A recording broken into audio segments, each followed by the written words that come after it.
আজ আপনাদের সাথে শেয়ার করব নিরামিষ পটলের দোলমার দারুণ এক রেসিপি। নমস্কার বন্ধুরা, কেমন আছেন সবাই? আমিও ভালো আছি। প্রথমেই পটলগুলো ভালো করে চেঁচে ধুয়ে নিয়েছি এবং ভেতর থেকে শাঁস বের করে নিয়ে লবণ ও হলুদ মাখিয়ে পটলগুলো ভেজে তুলে নিয়েছি। এবার আসা যাক আসল স্বাদে, অর্থাৎ পুর তৈরিতে। পটলের ভেতরে সেই শাঁস, কাঁচা লঙ্কা আর নারকেল কোড়া একসাথে ব্লেন্ড করে নিয়েছি। আলাদা করে ব্লেন্ড করে নিয়েছি টাটকা ছানাও।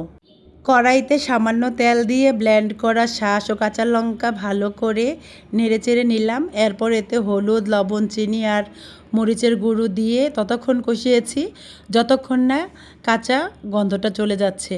সব শেষে ব্লেন্ড করা ছানা দিয়ে বেশ কিছুক্ষণ নাড়াচাড়া করে যখন পুরটা কড়াই থেকে আলাদা হয়ে এলো তখনই নামিয়ে নিয়েছি।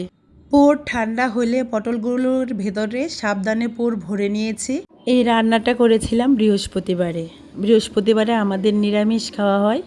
রান্নাটা করেছিলাম আমাদের বদ্দির উদ্দেশ্যে। বদ্দির চিংড়ি মাছ খায় না, তাই চিংড়ি পটলের দোলমাটা বদ্দির খাওয়া হয়নি, সেজন্যই বদ্দির জন্য রান্না করেছিলাম। এবার গ্রেভির পালা। প্রথমে তেল গরম করে কড়াইতে দারচিনি, এলাচ, তেজপাতা, শুকনো লঙ্কা আর জিরা ফোড়ন দিলাম। ফোড়নের যখন সুগন্ধ বের হয়ে এসেছে তখন দিয়ে দিলাম আদা বাটা, জিরা বাটা দিয়ে হলুদ দিয়ে একটু ভালো করে কষিয়ে নিলাম। তারপর মরিচের গুঁড়ো দিয়ে একটু গরম জল দিয়ে ভালো করে কষাতে থাকলাম।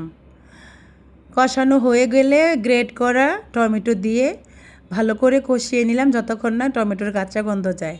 দিয়ে দিলাম লবণ, তারপর দিয়ে দিলাম টক দই দিয়ে ভালো করে কষিয়েছি যতক্ষণ না তেল ভেসে উঠেছে।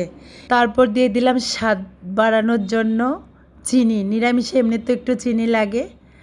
তারপর দিয়ে দিলাম গরম জল।